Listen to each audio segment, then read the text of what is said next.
आज हम evolutionary biology के दूसरे क्वेश्चन के बारे में चर्चा करेंगे। इवोल्यूशन के प्रमाण हमें यह बताते हैं कि किसी जीव का सामान्य पूर्वज से धीरे धीरे कैसे विकास हुआ। इन प्रमाणों को मुख्य रूप से 6 प्रकारों में बांटा गया है। पहला है जीवाश्म, दूसरा शारीरिक संरचना, तीसरा है भ्रूणीय, चौथा है रासायनिक, पांचवा भौगोलिक और छठा है कृत्रिम चयन।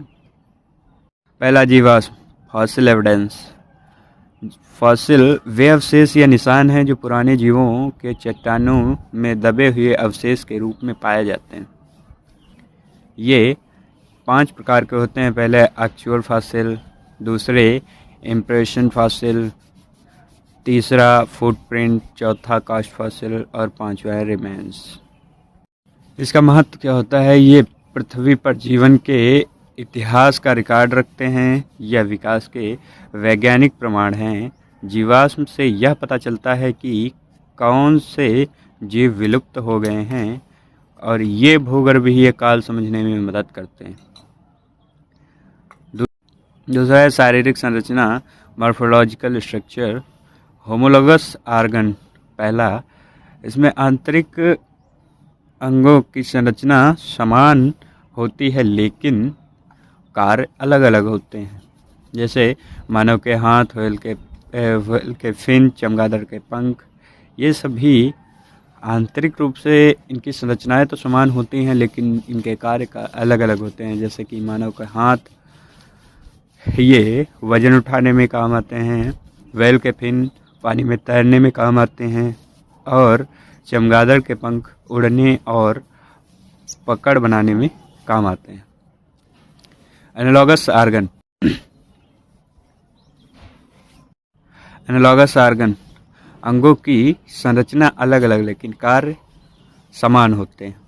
जैसे पक्षी के पंख और कीट के पंख, इनकी संरचनाएं तो अलग अलग होती हैं लेकिन कार्य एक जैसे ही होते हैं, उड़ने के काम आते हैं। वेस्टिजियल ऑर्गन, ऐसे अंग जो अब उपयोगी नहीं है लेकिन पूर्वजों में थे। जैसे मानव का अपेंडिक्स, बुद्धि दांत, पूंछ की हड्डी, ये सभी पूर्वजों में उपयोगी थे लेकिन अब अवशेषी अंग बन चुके हैं।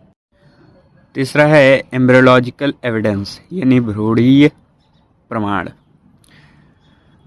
प्रारंभिक विकास के दौरान कई जीवों के भ्रूण समान दिखते हैं, भले ही वे बड़े होकर अलग अलग जीव बनते। जैसे मनुष्य, मछली, मनुष्य और कुत्ता, पक्षी और सरीसृप, इनके जो भ्रूण का विकास होता है एक जैसा ही होता है और जब ये बड़े होते हैं तो अलग अलग प्रजातियां बन जाती हैं। बायोकेमिकल एविडेंस चौथा, इसमें जीव के शरीर में पाए जाने वाले रासायनिक पदार्थ जैसे डीएनए, आरएनए, प्रोटीन, एंजाइम की समानता देखकर यह पता चलता है कि पूर्वज की जीव समान पूर्वज कॉमन एंसेस्टर्स से विकसित हुए हैं। जैसे मानव और चिंपैंजी के अगर डीएनए की बात करें तो 98 से 99% उनमें समानता देखी जाती है।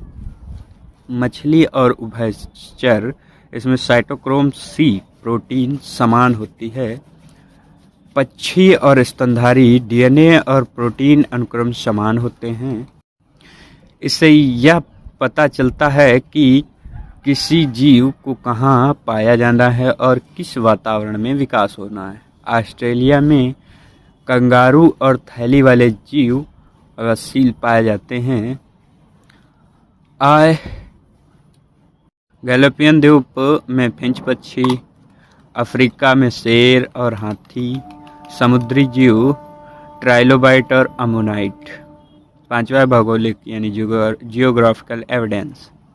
भौगोलिक प्रमाण वह प्रमाण हैं जिससे यह पता चलता है कि विभिन्न स्थानों पर रहने वाले जीवों का वितरण उनके विकास और सामान्य पूर्वज के बारे में जानकारी देता है। यानी किसी जीव का कहाँ पाया जाना है, किस वातावरण में विकास होना, उसका विकास समझने में मदद करता है। जीवों का वितरण उनके भौगोलिक इतिहास और विकास क्रम से संबंधित है। अलग अलग स्थानों पर समान पर्यावरण में होने पर अलग अलग प्रजातियां समान गुण विकसित कर लेती हैं। जैसे ऑस्ट्रेलिया में कंगारू, काओ, कोआला और थैली वाले जीव। गैलीपियन द्वीप में फिंच पक्षी। अफ्रीका में शेर और हाथी और ज़ेब्रा। समुद्री जीव ट्राइलोबाइट और अमोनाइट। ये सभी एक ही स्थान पर नहीं, अलग अलग स्थान पर और पर्यावरण पर होने पर भी समान गुण विकसित कर लेते हैं प्रजातियां। कृत्रिम चयन, आर्टिफिशियल सिलेक्शन। जब मनुष्य अपनी इच्छा और आवश्यकता के अनुसार किसी जीव या पौधे के गुणों को चुनकर प्रजनन करवाता है, उसे कृत्रिम चयन कहते हैं। जैसे डॉग की विभिन्न नस्लें और गाय दूध उत्पादन बढ़ाने के लिए सरसों, गोभी और गेहूं आकार, रंग, स्वाद और उत्पादन में बदलाव के लिए इनका आर्टिफिशियल सिलेक्शन किया जाता है।